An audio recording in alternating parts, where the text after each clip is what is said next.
ഞാൻ റിപ്പീറ്റ് ചെയ്യുന്ന ഒരു വിദ്യാർത്ഥിയാണ്. സിവിൽ എഞ്ചിനീയറിംഗ് പഠിക്കാനാണ് എനിക്ക് ആഗ്രഹം. ഏതൊക്കെയാണ് മികച്ച കോളേജുകൾ, എന്തൊക്കെ കാര്യങ്ങളാണ് ഞാൻ ശ്രദ്ധിക്കേണ്ടത് എന്നാണ് നമ്മുടെ ഇന്നത്തെ ചോദ്യം. സോ നമുക്ക് സിവിൽ എഞ്ചിനീയറിംഗ് ബേസ് ചെയ്തിട്ടുള്ള കുറച്ച് കാര്യങ്ങൾ എന്ന് നോക്കാം. അപ്പോൾ സിവിൽ എഞ്ചിനീയറിംഗിലേക്ക് അല്ലെങ്കിൽ ബിടെക്കിലേക്ക് നിങ്ങൾക്ക് അഡ്മിഷൻ എടുക്കണമെങ്കിൽ നിങ്ങൾ ക്ലാസ് +2 കഴിഞ്ഞിരിക്കണം.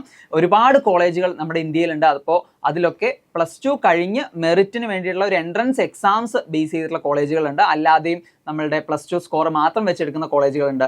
അതിൻ്റെ വിശദ വിവരങ്ങൾ നമുക്ക് നോക്കാം.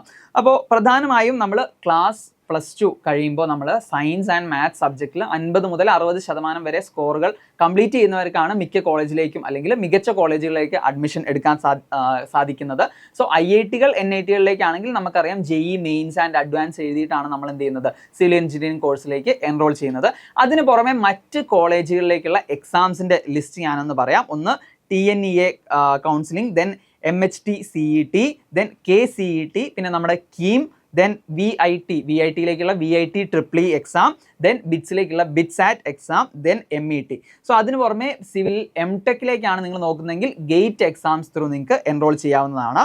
അപ്പോൾ അത് കഴിഞ്ഞാൽ നമ്മൾ ഏതൊക്കെയാണ് പ്രധാനപ്പെട്ട കോളേജുകൾ എന്നുള്ള കാര്യം നമുക്ക് നോക്കാം. IITസും NITസും അതുപോലെ തന്നെ നമ്മുടെ കേരളത്തിലുള്ള കോളേജുകളും ഞാനൊന്ന് ലിസ്റ്റ് ചെയ്ത് തരാം. സോ IIT ആണെങ്കിൽ IIT മദ്രാസ്, ഡൽഹി, ബോംബെ, കാൺപൂർ, റൂർക്കെ, ഖരഗ്പൂർ, ഗുവാഹത്തി, ഹൈദരാബാദ് ആണ് പ്രധാനപ്പെട്ട കോളേജുകൾ സിവിൽ എഞ്ചിനീയറിംഗ് പഠിക്കാനുള്ളത്. NITs ആണെങ്കിൽ NIT റൂർക്കേല, ട്രിച്ചി, കാലിക്കറ്റ്, സൂറത്കൽ, ദുർഗാപൂർ, വാറങ്കൽ, സിൽച്ചാർ ഒക്കെയാണ് പ്രധാനപ്പെട്ട കോളേജുകൾ. അതിന് പുറമെ പ്രൈവറ്റ് യൂണിവേഴ്സിറ്റീസ് ആണെങ്കിൽ VIT, BITS, DTUലൊക്കെ നിങ്ങൾക്ക് സിവിൽ എഞ്ചിനീയറിംഗ് ചെയ്യാം. ഇനി കേരളത്തിലെ പ്രധാനപ്പെട്ട കോളേജുകൾ സിവിൽ എഞ്ചിനീയറിംഗ് പഠിക്കാനുള്ള കോളേജുകൾ നമ്മൾ ചോദിച്ചാൽ ഒബ്വിയസ്ലി നമ്മുടെ NIT Calicut, then IIT Palakkad വരുന്നതാണ്, ദെൻ കുസാറ്റ്, അതുപോലെ തന്നെ CET Trivandrum, GC Thrissur, TKM കൊല്ലം എന്നിവയാണ് കോളേജുകൾ. ഇനി നമ്മുടെ സിവിൽ എഞ്ചിനീയറിംഗ് പഠിക്കുകയാണെങ്കിൽ അതിൽ പ്രധാനപ്പെട്ട കാര്യം എന്ന് പറഞ്ഞാൽ നമ്മുടെ ഡിസൈൻ ആൻഡ് കൺസ്ട്രക്ഷൻ റിലേറ്റഡ് ഫീൽഡിലേക്കാണ് നിങ്ങൾക്ക് പോകാൻ താല്പര്യമെങ്കിൽ നിങ്ങൾ ചൂസ് ചെയ്യേണ്ട ഒരു കോഴ്സാണ് സിവിൽ എഞ്ചിനീയറിംഗ്. ഇനി അവിടെ നമ്മൾ എന്തൊക്കെ പഠിക്കാനുണ്ട്, ഏതൊക്കെയാണ് പ്രധാനപ്പെട്ട കോഴ്സുകൾ അല്ലെങ്കിൽ സബ്ജക്റ്റുകൾ എന്ന് ചോദിച്ചാൽ structural engineering, Jio technical engineering, then fluid solid mechanics, hydraulics, അതിന് പുറമെ transportation, environmental engineering and construction management ഒക്കെയാണ് പ്രധാനപ്പെട്ട കോഴ്സുകൾ വരുന്നത്.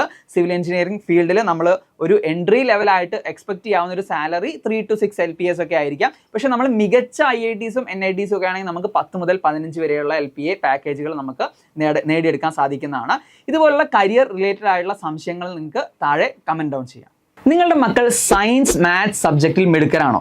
നിങ്ങൾക്ക് IIT, NIT, എയിംസ് പോലുള്ള മികച്ച പ്രീമിയർ ഇൻസ്റ്റിറ്റ്യൂട്ടുകൾ പഠിക്കാൻ താല്പര്യമുണ്ടോ? അങ്ങനെയാണെങ്കിൽ X&Y ലേണിംഗ് 6 മുതൽ 10 വരെ ക്ലാസ്സിലെ വിദ്യാർത്ഥികൾക്ക് എക്സ്ക്ലൂസീവ് ഫൗണ്ടേഷൻ പ്രോഗ്രാം ഒരുക്കുന്നുണ്ട്. അതുപോലെ തന്നെ +1ൽ പഠിക്കുന്ന വിദ്യാർത്ഥികൾക്ക് ഓൺലൈൻ JEE പ്രോഗ്രാമും ഒരുക്കുന്നുണ്ട്.